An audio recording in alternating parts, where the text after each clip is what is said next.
हाँ बेहतरीन।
यार हाँ केड़ा इत्थे शैम्पू पिया होया है।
अस्सलाम कॉमरेड्स।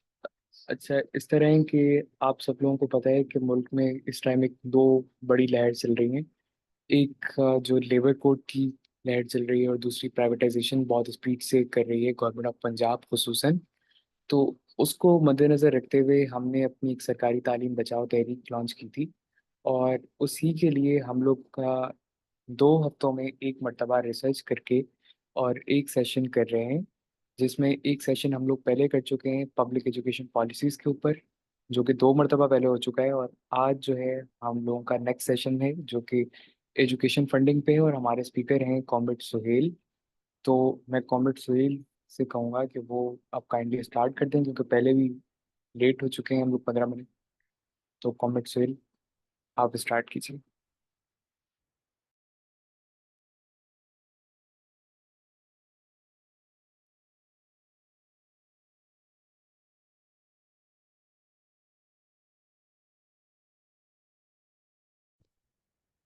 तो जी जनाब, मेरी आवाज आ रही है हर इसमें? जी कॉमरेड, आ रही है आपकी आवाज़। चलो ठीक है। तो आज हम जिस मौजू पे बहस करेंगे वो है एजुकेशन फंडिंग।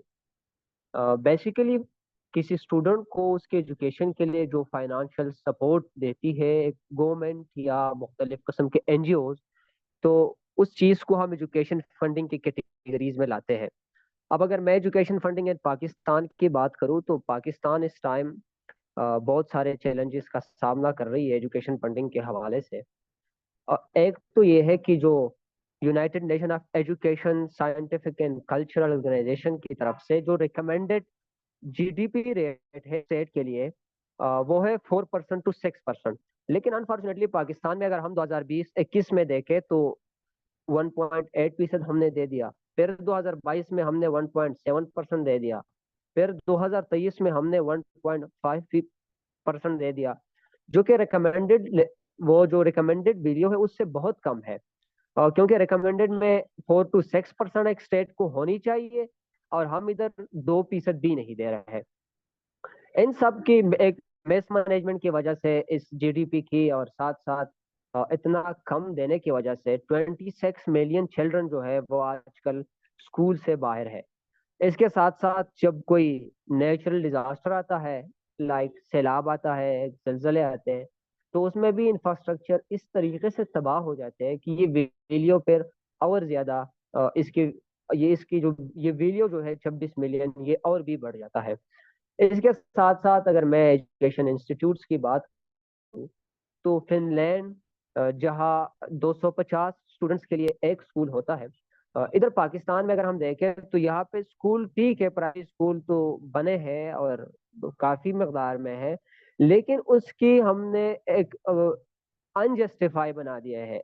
कुछ इलाकों में जहाँ जरूरत नहीं है वहां पे हमने ज्यादा बना दिए, और कुछ इलाके जहाँ पे हजारों की तादाद में बच्चे हैं वहां पे हमने बहुत कम बना दिए। फॉर एग्जाम्पल मैं अगर अपनी के का एग्जाम्पल दे दूं तो एबटाबाद की शहर में, जो कि एक छोटा सा शहर है, उसमें इन लोगों ने 6 बॉयज कॉलेजेस बनाए हैं, और साथ बटग्राम एक डिस्ट्रिक्ट है जिसकी आबादी भी ज्यादा है, और वहां पे इन लोगों ने एक डिग्री कॉलेज बना दिया है। तो फिर स्टूडेंट्स वहां से यहाँ पे आते हैं। तो ये वजह है कि यहाँ पे कुछ इलाकों में इंस्टीट्यूट्स की कमी है, और जहाँ जहाँ पे जरूरत है वहाँ पे बिल्कुल नहीं है, और जहाँ पे जरूरत नहीं है तो वहाँ पे इंस्टीट्यूट्स ज्यादा है। अब मैं अगर स्पेंड एजुकेशन के हवाले से जो बजट है वो तो स्टेट कुछ ना कुछ दे रही है, थोड़ी बहुत 1.7 1.5 लाइक 2% तक। अगर इसकी स्पेंडिंग की मैं बात करूँ तो यहाँ पे आर्टिकल 25A में हमने लिखा है कि the state shall provide free and compulsory education to all children of the age of 5 to 16 years. कि स्टेट जिम्मेदार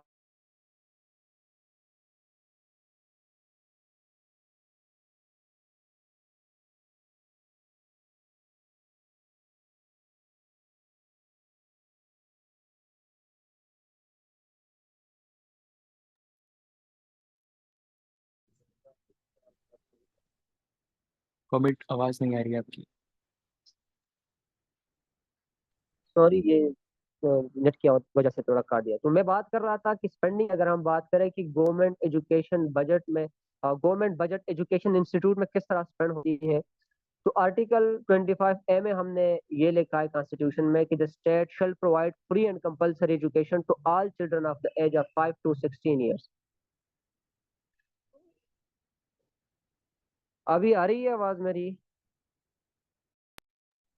हेलो। जी जी कॉमेंट आ रही है। अच्छा, तो मैं बात कर रहा था स्पेंडिंग ऑफ गवर्नमेंट बजट की। तो आर्टिकल 25A में हमने तो ये बात लिखी है कि फ्री और कंपल्सरी एजुकेशन उन सब बच्चों को देंगे जो 5 से 16 साल तक है। तो रियासत ने तो एक तरीके से जिम्मेदारी ली, लेकिन जो हायर एजुकेशन है उस पे यहाँ पे कोई बहस नहीं है। साथ इधर एक बहुत बहुत एक किस्म की पैराडॉक्स ही है कि हम फेडरल हुकूमत 70% बजट टेरिटोरियल एजुकेशन को दे रही है, यानी हायर एजुकेशन कमीशन को दे रही है। और यहाँ पे कानून में, आइन में लिखा है कि हमने 5 to 16 ईयर को देना है, और वहाँ पे जो बजट का ज्यादा हिस्सा है एजुकेशन, वो हम टेरिटोरियल एजुकेशन को दे रहे हैं। दूसरी बात यहाँ पे ये है कि प्रोविजनल लेवल की अगर मैं बात करूँ तो प्राइमरी और सेकेंडरी एजुकेशन वहाँ पे उन लोगों का लार्जेस्ट शेयर है प्रोविजनल लेवल पे। दूसरी बात, इस बजट के हवाले से अगर हम सीरियसनेस ऑफ स्टेट को देखें तो स्टेट अर्बन एरियाज पे ज्यादा तवज्जो देती है और रूरल एरियाज को इग्नोर करती है एजुकेशन के हवाले से।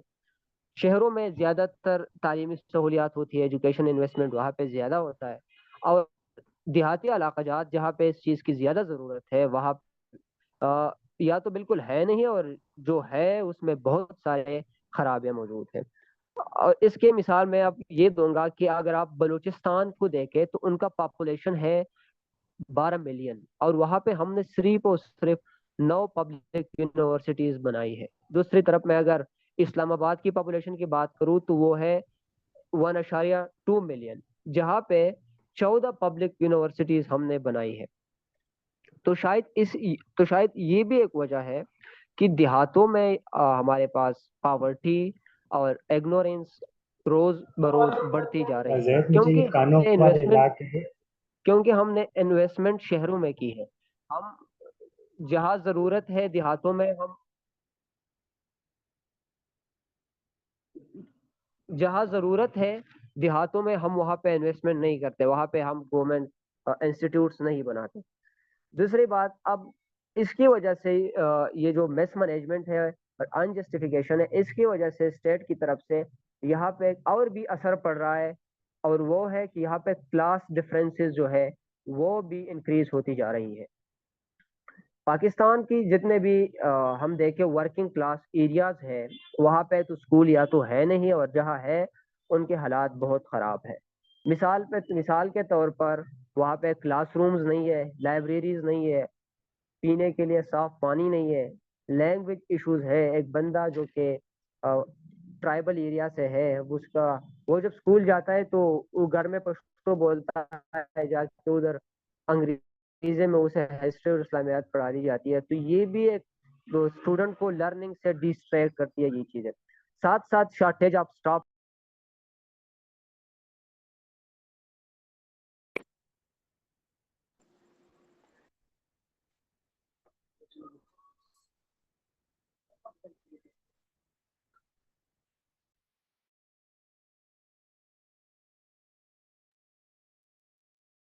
इवन की वर्किंग क्लास जहाँ रहती है वहाँ पे किताबें भी नहीं मिलती।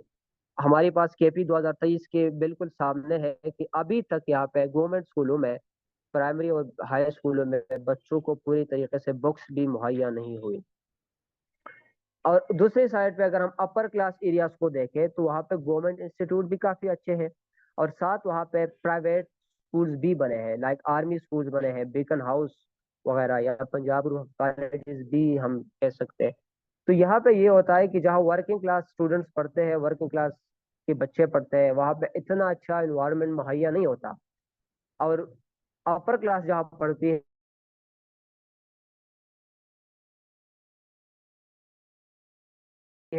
एक रूलिंग क्लास बन जाती है, और फिर वो रियासत के मुख्तलिफ अच्छी जगहों पे वो पहुंच जाते हैं। तो ये भी एक मिस मैनेजमेंट की वजह से हमारे पास क्लास डिस्टिंक्शन या जो क्लास के दरमियान तफरीक है ये बढ़ती जाती है। एक और आखिर में ये बात मैं हाईलाइट करूंगा कि एजुकेशन फंडिंग कुछ ना कुछ तो है, तो उसके हवाले से ये है कि वो तो पूरी तरीके से इन्वेस्ट नहीं होती है, उसमें भी 50% करप्शन होती है। दूसरी बात ये है कि जितने भी हमारे एजुकेशन इदारों में या गवर्नमेंट या जितने भी सियासी लीडर्स हैं, वो पॉलिटिकल लीडर्स के बजाय बिजनेसमैन ज्यादा है। मिसाल के तौर पर केपी के अगर मैं बात करूं तो यहाँ पे पीटीआई के कुछ लीडरशिप है जो कि पिछले मर्तबा हुकूमत में आए थे, तो उनके यहाँ पे प्राइवेट स्कूल्स चल रहे हैं। तो इसी वजह से शायद उन लोगों को ये डर है कि अगर हमने गवर्नमेंट इंस्टीट्यूट अच्छे किए, वहां पे फंडिंग प्रॉपरली किया, तो फिर ये मसला बन जाएगा कि हमारे जो बिजनेस चल रही है वो उनका डाउनफॉल हो जाएगा। और तीसरी वजह ये भी है कि उन लोगों को पता है कि अगर हमने प्रॉपर फंडिंग की, तो ये जो जितने भी तबका है, वर्किंग क्लास है, या जितने भी पाकिस्तान की सिविलियन है, ये फिर सवाल उठाएंगे। और जितने भी पाकिस्तान में आजकल पॉलिटिकल लीडर्स हैं, वो इन चीज से डरते हैं, क्योंकि अगर इस अवाम ने क्वेश्चन उठाना शुरू कर दिया तो ये इन लोगों के लिए खतरा बन जाएगा।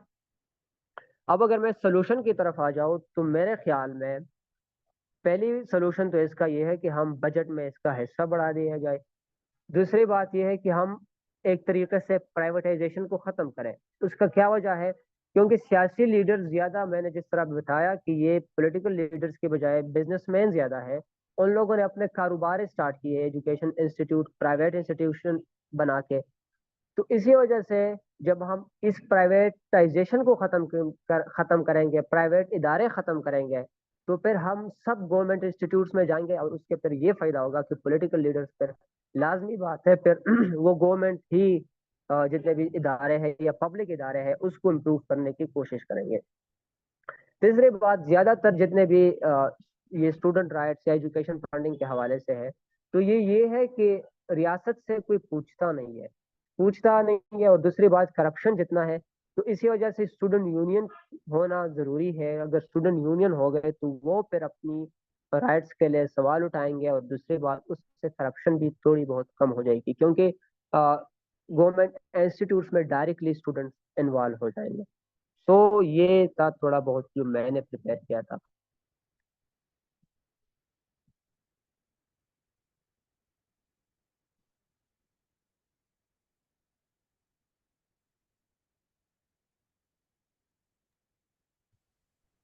तो इसमें हम लोगों की पहले भी एक बहुत लंबी डिस्कशन हो चुकी है और आज भी इसमें बहुत ज़बरदस्त एडिशन रहा। तो जो अपकमिंग हमारा सेशन है वो हमारी टीचर ट्रेनिंग के ऊपर है। क्योंकि दरअसल इस तरह है कि जो हम लोग देख रहे हैं कि जो प्राइवेटाइजेशन है उसके अंदर भी खुद पॉलिटिकल लीडरशिप और इलीट इन्वॉल्व है किसी न किसी तरह से। और फिर जो गुज़िश्ता दिनों में सीएम पंजाब मरीम नवाज साहिबा ने जो एक बहुत बड़ा एलिगेशन है, और जो प्राइवेटाइजेशन वाला जितना भी पूरा एक माफिया है उनका एक बहुत बड़ा एलिगेशन होता है, बहुत बड़ा इल्ज़ाम होता है उनका। वो इल्ज़ाम ये होता है कि जो गवर्नमेंट स्कूल्स हैं या गवर्नमेंट कॉलेजेस हैं या गवर्नमेंट यूनिवर्सिटीज़ हैं, पब्लिक यूनिवर्सिटीज़, वो खुद को खुद फंड करें, क्योंकि उनके स्टाफ को हम अफोर्ड नहीं कर सकते हैं। उनका जो स्टाफ है वो इस कदर कामचोर है, इस कदर निकम्मा है कि वो बस तनख्वाहें लेने के चक्कर में रहता है, और वो बस अपनी पेंशनों के चक्कर में रहता है, जबकि उनका जो उनकी एफिशिएंसी बिल्कुल ज़ीरो है, उनका जो काम है वो बिल्कुल ज़ीरो है। तो ये बात जो है वो अगर हम बिल्कुल प्रैक्टिकली देखें तो बहुत हद तक दुरुस्त भी है। यानी कि मेरा अपना भाई एक गवर्नमेंट स्कूल में पढ़ता है, तो वो वहाँ पे ये हम लोगों को देखने को साफ मिलता है कि गवर्नमेंट स्कूल्स में जो टीचर्स हैं वो बिल्कुल भी नहीं पढ़ाते हैं, बल्कि वो ऐश करने वहाँ पे और सुकून से चाय पीने के लिए उनको एक बेहतरीन जगह मिल जाती है, तो चाय पीने वो जाते हैं। जबकि बाज़ जगहों पे एक और बहुत ज़बरदस्त पॉइंट का एडिशन पिछले दिनों में कमेंट ने किया था पिछले सेशन में, वो ये था कि बहुत से ऐसे स्कूल्स भी हैं जहाँ पे लोकल जो लैंडलॉर्ड्स हैं, जो लोकल माफिया है, उन्होंने स्कूल्स पे कब्जा करके अपनी भैंसें बांध रखी होती हैं। और इस तरह हमारे पास एक केस अभी बखर का, ये दरिया खान का एक केस था। वहाँ पे उन्होंने स्कूल के अंदर जो है वो स्कूल तो बना हुआ था लेकिन वहाँ पे बकरियां बंधी हुई थी। इस तरह कॉमरेड सुहेल ने अभी जिक्र किया कि जो स्कूल या कॉलेजेस हैं वो अक्सर ऐसा देखने में आता है, बल्कि ये जो उनकी रिपोर्ट थी इंटरनेशनल क्राइसिस ग्रुप की, उसके मुताबिक भी ये पक्का इंटरव्यू था, उस उन्होंने बताया कि जो स्कूल जितने इलाकों में बनाए जाते हैं वो इस चीज़ को देखते हुए बनाए ही नहीं जा रहे कि कहाँ पे ज़रूरत है, बल्कि वहाँ का जो लोकल जो एक पॉलिटिकल लीडरशिप होगी उसके कहने पे वो जहाँ चाहता है बनवा देता है। बल्कि बाज़ जगहों पे ऐसे ऐसे स्कूल्स बना दिए उन्होंने जहाँ 2 स्कूलों की दीवारें आपस में मिल रही हैं। तो बिल्कुल हमें ज़रूरत ही नहीं थी लेकिन बना दिए गए। तो इन तमाम सूरत हाल में जो है ये हमारे तमाम सवालात उठते हैं कि क्यों स्कूल बनाए जा रहे हैं और टीचर्स जो हैं वो क्यों नहीं पढ़ा रहे हैं। तो इसके ऊपर हमारा अपकमिंग सेशन है और ये बहुत इंपॉर्टेंट सेशन है, क्योंकि हम लोगों को ये देखना पड़ेगा कि क्या अगर कोई इदारा इस तरह ही निकम्मा हो सकता है। यानी ये कहते हैं कि जी प्राइवेट जो इंस्टीट्यूशंस हैं उनके अंदर जो मैनेजमेंट है वो बहुत ज़बरदस्त होती है। तो ये सवाल उठता है कि पब्लिक इंस्टीट्यूशंस के अंदर मैनेजमेंट इतनी नाकारा और इतनी बेकार क्यों हो चुकी है? आखिर क्या वजह है कि जो इन्होंने अपने इदारे इन्होंने बहुत ज़बरदस्त चलाने होंगे, उनमें मेंटेनेंस भी बहुत ज़बरदस्त होगी, वो इंतहाई फास्ट भी होंगे और उनमें ये हमेशा बेहतर से बेहतर की तरफ ये जा रहे होंगे। जबकि जिन इदारों में इन्होंने खामियां निकालनी होंगी उनके अंदर इनका ये होगा कि जी वहाँ का तो स्टाफ ही निकम्मा हो चुका है। कभी ये पीआई को कह देंगे कि वहाँ का स्टाफ ही निकम्मा है, वो काम ही नहीं कर रहे, वो हमें लॉस दे रहा है तो हम उसको प्राइवेट कर देंगे। और कभी ये स्कूलों और यूनिवर्सिटियों के ऊपर और कॉलेजेस के ऊपर उठ के यही कहेंगे कि वहाँ तो पढ़ाया ही कुछ नहीं जा रहा, वहाँ के तो टीचर सिर्फ तनख्वाहों और पेंशनों के चक्कर में, तो हम उन्हें क्यों ना प्राइवेटाइज कर दें जहाँ पे उससे हमें आउटकम तो मिले। तो ये सारे हमारे सवालात हैं और जिनका उठाना बहुत ज़रूरी है। तो इनको जो है अब हम अगले सेशन में डिस्कस करेंगे, क्योंकि ये जो स्कूल, ये जो कॉलेजेस, जो यूनिवर्सिटीज़ हैं, इनको हम नहीं जाने दे सकते हैं हाथ से। अगर आज किसी यूनिवर्सिटी की एक सेमेस्टर की फ़ीस, पब्लिक यूनिवर्सिटी की एक सेमेस्टर की फ़ीस 30 से 40 हज़ार रुपया है, तो हम ये जानते हैं कि जो लोअर मिडिल क्लास है वो ये जो है वो कैसे अदा कर रही है 30 से 40 हज़ार। वर्किंग क्लास तो यूनिवर्सिटी में पहुंचने का सोच भी नहीं सकती। तो एक तरह से माशरे के 70 से 80% तबके को किस तरह से मार्जिनलाइज किया जा रहा है, हमें इसको अब देखना पड़ेगा और इसके लिए हमें इनकी जड़ों में झांकना पड़ेगा। तो बस इसी के साथ हम इसका एंड करते हैं। अब आप में से किसी का कोई सवाल हो तो वो लाजमी पूछ लें।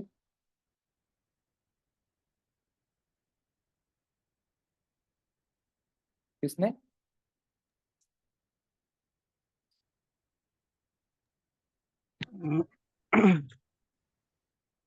जमाल शाह ने? कॉमरेड जमाल शाह। अ, जी जी। सबसे पहले तो सभी कमेंट्स को अस्सलाम वालेकुम। वालेकुम सलाम। हाँ जी सर, बहुत ही अच्छा सेशन था और बहुत अच्छा कुछ सीखने की चीज़ें मिली, लेकिन मेरा ऐसा कोई सवाल नहीं था। मैं कुछ चीज़ें अपने हिसाब से, जो मेरा एक्सपीरियंस है एज एनजीओ वर्क का, जो जो चीज़ें मैंने देखी हैं और एजुकेशन के लिहाज से जो चीज़ें होती हैं हमारे यहाँ। सबसे पहली बात तो हमारे यहाँ जो देहाती इलाके हैं, वहाँ एजुकेशन एज एज पर सेशन में भी आपने डिस्कस किया कि वहाँ हालात खराब हैं बहुत। एक तो ये इसमें बड़ी चीज़ ये है कि स्ट्रक्चरल फैसिलिटीज का तो इशू अपने हिसाब से है ही है। अपॉइंटमेंट ऑफ टीचर्स की, अगर अपॉइंटमेंट जो हुई हुई है वो ड्यूटी एक तो करते ही नहीं है। और काफ़ी जगहों पे अगर टीचर्स भी इतने कोई खास मिकदार में मौजूद नहीं है जो इतने बड़े, अगर वहाँ कोई अच्छी इन्वायरमेंट है तो उसको टैकल कर सके। और वेल ट्रेन टीचर का ना होना भी ड्यूरिंग द 2020 की फिल्म में मैंने देखा, जब रिहेबिलिटेशन के लिए एसपीओ के प्रोजेक्ट के तहत, यूनिसेफ के प्रोजेक्ट के तहत और दीगर एनजीओ के तहत जब हम इमरजेंसी में गए वहाँ, तो अगर वहाँ वही कोई भी एनजीओ रूरल एरियाज में, चाहे वो कंबर शेदात के हों या लाड़काना के हों, वहाँ अगर आप रूरल एरियाज में जाएं ना, तो वहाँ अगर आप कोई भी चीज़ रिहेबिलिटेशन की दें, तो वहाँ वो हालात ही ऐसे नहीं है, उनके प्रॉपर बाउंड्रीज नहीं है। और ऐसे इलाके हैं जहाँ रोड रास्ते नहीं है, प्रॉपर मॉनिटरिंग भी नहीं है कि बाबा टीचर्स को कोई चीज़ मिली है तो वो चीज़ इम्प्लीमेंटेशन इस पर प्लान तक होती है या नहीं होती है। और अगर अपॉइंटमेंट में 3 टीचर होंगे तो वहाँ आपको कोई एक नजर आएगा। एज पर टाइम के मुताबिक स्कूल खुलते ही नहीं है और 1-2 बजे बंद हो जाते हैं। तो बात इस कहने की मतलब का ये था कि एक तो वेल ट्रेन टीचर्स अवेलेबल नहीं है, जो कि अब इस पे काम हो रहा है आईबीए के तहत, मतलब पोस्टिंग हो रही है, काफी सुधार भी आया है। एक तो रोड रोड ऐसे ऐसे इलाकों में उनको अपॉइंट किया जाता है जाना सहूलियात है ना कोई वैसी बातें, और मॉनिटरिंग का फुकदान बड़ा नजर आया मुझे ड्यूरिंग इस इमरजेंसी के दौरान या उसके बाद में भी, कि कोई पूछने वाला ही नहीं है कि कोई रिसोर्स आ रहे हैं, कि कोई पूछने वाला हो तो उनको एक अकाउंटेबिलिटी नजर आए ना। दूसरी चीज ये भी है, एक प्राइवेट स्कूल का आपने एक मिसाल दिया था कि वहाँ चीजें काफी मतलब as compared to government school से अच्छी चल रही हैं। फॉर एग्जाम्पल वहाँ जो पोस्टिंग होती है टीचर्स की, काफी हद तक एज गवर्नमेंट के लिहाज से देखा जाए तो एज पर मतलब क्राइटेरिया के तहत होती है। और दूसरी ये कि रिसोर्सेज ऑफ एलोकेशन वहाँ अच्छे होते हैं, अच्छी एक्टिविटीज वहाँ करवाई जाती हैं, और उनको मतलब बच्चों के तालीम के लिहाज से एक अच्छा खासा ध्यान दिया जाता है। इस पर गवर्नमेंट स्कूल की आप देखें तो उससे कंपेयर करना तो वो डिफरेंट है। अगर आप करिकुलम पे आए तो जैसे ये जो करिकुलम में हमारे यहाँ सूबों का हाल है वो तो आप सबको पता होगा। क्योंकि करिकुलम के लिहाज से एक तो करिकुलम आपने एक दे दिया, कितना भी अच्छा चाहे आप दे देंगे यार, बच्चे को हम ये सिखाएंगे, 5 सालों के बाद बच्चा इतना कैपेबल हो जाएगा, कंप्यूटर भी उसे आ जाएगा, नाउन भी उसे आ जाएगा, दुनिया की नॉलेज भी उसे आ जाएगी, उसे ऑनलाइन एजुकेशन का भी पता चल जाएगा। लेकिन सिखाना तो टीचर नहीं है। तो उसके लिए क्या होना चाहिए, उसके लिए या तो आप इतनी रिसोर्सेज एलोकेट करें एजुकेशन के लिहाज से, मल्टीमीडिया क्लासेस चलाएं, टीचर्स को वेल ट्रेंड करें, उनको ऐसी सहूलियात दें। क्योंकि करिकुलम आप चाहे कितना भी अच्छा बना लें ना, कोई भी एजुकेशन पॉलिसी कितनी भी अच्छी बना ले, उसमें कितनी भी अच्छे आप इंडिकेटर्स शामिल करें कि भाई हम ये चीजें करेंगे, लेकिन उसके इम्प्लीमेंटेशन में अगर आपके पास वेल ट्रेंड मॉनिटरिंग स्टाफ नहीं है, और वेल ट्रेंड स्टाफ नहीं है जो उन चीजों को पढ़ाएगा, उन बच्चों को समझाएगा और उनके इतनी मेहनत करेगा, तो वो एक चीज नाकारा जाएगी। ये एक मेरा पर्सनल ओपिनियन था करिकुलम के लिहाज से। वुमेन रिप्रेजेंटेशन की एक बात करूंगा करिकुलम में, कि हमारे यहाँ देखे कि जब सिंगल नेशनल करिकुलम आया था तो काफी चीजें ऐसी वायरल हुई थी कि औरतें मतलब जमीन पे बैठी हुई थी, मर्द हजार सोफे पे बैठे हुए थे, काफी ऐसी मतलब पिक्स वायरल हुई थी जिसमें दिखाया गया था कि जहनी तौर पे कि औरत को हम कितना एक पिक्टोरियल वे में दिखा रहे हैं कि वो कितनी वो पेट्रियार्कल उस सोच को जाहिर करती है। तो ये चीजें थी, और दीगर काफी इशू करिकुलम में हमारे मिसिंग होते हैं। खैर बात मैं इसको समअप करता हूँ कि काफी चीजें जो डिस्कस की जा सकती हैं। तो इन चीजों के लिहाज से अगर हम इनको फील्ड रियलिटीज को हटके देखेंगे तो फिर फंडिंग तो खैर बात की बात होती है कि भाई फंडिंग आ रही है, रिसोर्स एलोकेशन जरूरी है या नहीं है। जैसे फिनलैंड की आप बात करें, न्यूजीलैंड की बात करें, चाइना की बात करें, वो तो एक हकीकत है कि हमारे मुल्क में एजुकेशन को वो प्रायोरिटी दी ही नहीं जाती ना। वो आप जीडीपी के रेट्स के हिसाब से देखिए, इंडिया को कंपेयर करें, बांग्लादेश को कंपेयर करें, तो सारी हकीकत आ जाती है। वो जो आपने एक बात कही थी आर्टिकल की कि हर बच्चे का राइट है, बच्चे का राइट ये भी तो है कि वो अपने मीडियम ऑफ इंस्ट्रक्शन में अपनी वो नॉलेज ले रहे या उसको सीखे। तो काफी चीजें हैं जो हम मिस आउट कर रहे हैं। कल्चर डाइवर्सिटी हमारे बुक्स में अब कितनी बची है, बीबीसी पे आप वीडियोस देखते हैं हिंदू कॉमरेड के बारे मीटिंग में का हमारे टाइम क्या एंड था। होने वाला है। जी जी जी जी सर, ये थोड़ी चीजें थी जो मैंने आपसे शेयर की। जी कॉमरेड जमाल, आप बिल्कुल सही कह रहे थे, और ये बिल्कुल ऐसा ही है जो तमाम बातें आपने की। मॉनिटरिंग का वाकई में बहुत ज़्यादा मसला है। और जो पहली वाली बात है बाउंड्रीज वाली, तो उसको हमने गुज़िश्ता जो हमारा सेशन था उसमें डिस्कस किया था कि जो पाकिस्तान के अंदर तकरीबन 40% स्कूल हैं, उन स्कूलों के अंदर बाउंड्रीज ही नहीं है। और वाक़तन ये हालत जो है सिंध के अंदर तो बहुत ही ज़्यादा ख़राब है निस्बतन पंजाब के। और बाकी जो पब्लिक और प्राइवेट सेक्टर का जो कंपैरिजन है वो भी मॉनिटरिंग के लिहाज से हो या किसी भी लिहाज से हो, वो हमारे सामने ही है। और इसको दरअसल हम लोग इसी तरह देखते हैं कि जो पब्लिक सेक्टर है उसको बतदरीज ख़राब किया गया है। यानी कि अगर हुकूमत पाकिस्तान चाहती तो वो एक बेहतर मॉनिटरिंग का निज़ाम जो पब्लिक सेक्टर है उसमें भी मुतारिफ करवा सकती थी, लेकिन उन्होंने नहीं किया। और इन्हीं के साथ हम दरअसल जोड़ते हैं इसको, एजुकेशन फंडिंग को और जीडीपी एलोकेशन को, उसको इस तरह से जोड़ते हैं कि हम कहते हैं कि एक तो फंडिंग जो पैसे ये जीडीपी दे रहे हैं वो दे के हम पे थोड़ा सा एहसान कर रहे हैं जितना भी, तो वो उसमें से भी 70% जो जीडीपी होता है वो तो रिकरेंट अमाउंट होती है। यानी कि वो सारी सैलरीज और पेंशन्स पे निकल रही है, सही है। उसके बाद हमारे पास डेवलपमेंट का तो मौका ही नहीं है उसके अंदर। और फिर दूसरी बात जो है उसी के अंदर से निकलती हुई ये है कि जो आपको पता है कि वाशिंगटन कॉन्सेंसस के बाद से ये हुकूमत पाकिस्तान आज जो है वो रिलाय कम से कम करती है जीडीपी के ऊपर। मतलब इसकी अगर इसको एक्सप्लेन करें तो इस तरह से है कि जो MDGs हैं या EFA है, एजुकेशन फॉर ऑल वगैरह के इस तरह के जितने गोल्स हैं वो तो इंटरनेशनली मुतारिफ करवा दिए जाते हैं। उनमें आपको बता दिया जाता है कि आपने सबको पढ़ाना है, आपने जी अपने आइन में शामिल कर लेना है कि हमने सबको मुफ्त तालीम देनी है, लेकिन आपने अपने GDP में से, आपने अपने बजट में कम से कम शेयर रखना है एजुकेशन के लिए। इसके नतीजे में क्या होता है कि हम लोग मतलब कि ऑटोमेटिकली हमें देखना पड़ता है फॉरेन फंडिंग की तरफ, और हम जब फॉरेन फंडिंग के ऊपर रिलाय कर जाते हैं तो उसके बाद फिर ये होता है कि हम लोगों को उनका एजेंडा भी मानना पड़ता है, और उनका एजेंडा अल्टीमेटली हमें प्राइवेटाइजेशन की तरफ लेके जा रहा होता है। और प्राइवेटाइजेशन की हमें ज़रूरत ही ना हो, अगरचे हम हुकूमत ये दिखा ना दे कि पब्लिक सेक्टर किस कदर बुरा है। यानी कि हम लोग कोई नई चीज़, अगर मैंने एक नया मोबाइल ख़रीदना है तो मैं नया मोबाइल उसी वक्त ख़रीदूंगा ना जब मुझे लगेगा कि यार मेरा पिछला मोबाइल बेकार हो चुका है, मेरा पिछला मोबाइल नकारा है, मुझे अब नए मोबाइल की ज़रूरत है जो इससे बेहतर हो। सही है। तो ऐसे में अगर मैं अपने बच्चों को, मैं अगर हमारी आवाम जो अपने बच्चों को प्राइवेट सेक्टर में भेजना चाहेगी, वो भेजना इसीलिए चाहिए क्योंकि उनको दिख रहा है कि पब्लिक सेक्टर के अंदर कुछ भी बचा नहीं है। और इसी के लिए हमने जो है वो गुज़िश्ता सेशन में भी ये बात की थी कि जो पब्लिक प्राइवेट प्राइवेट पार्टनरशिप्स के तहत जो इंस्टीट्यूशंस बनते हैं, यानी दानिश स्कूल बना था पंजाब के अंदर PEF के तहत। तो अब जो दानिश स्कूल एक मतलब कि पब्लिक प्राइवेट स्कूल था, उसके अंदर अब जो बच्चे दाखिल हो रहे हैं, जिनका बच्चों का दाखिला हो रहा है, उनमें 50 से 60% बच्चे वो हैं जिनका पहले ही किसी ना किसी पब्लिक सेक्टर के अंदर जो है वो दाखिला हुआ हुआ था।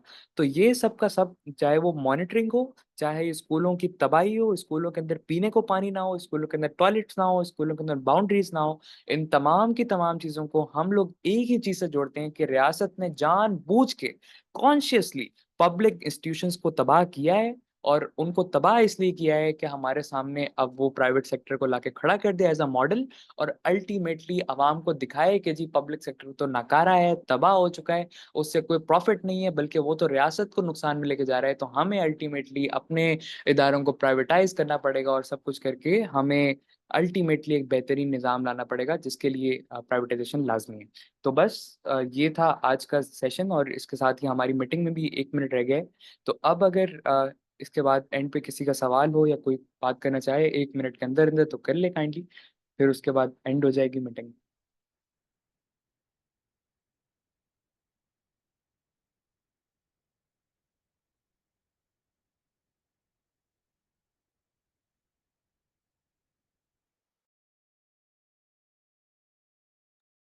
ठीक है comrades, thank you so much for attending. तो अब मिलते हैं हम सब नेक्स्ट सेशन में, इसके साथ ही एंड कर रहे हैं हम।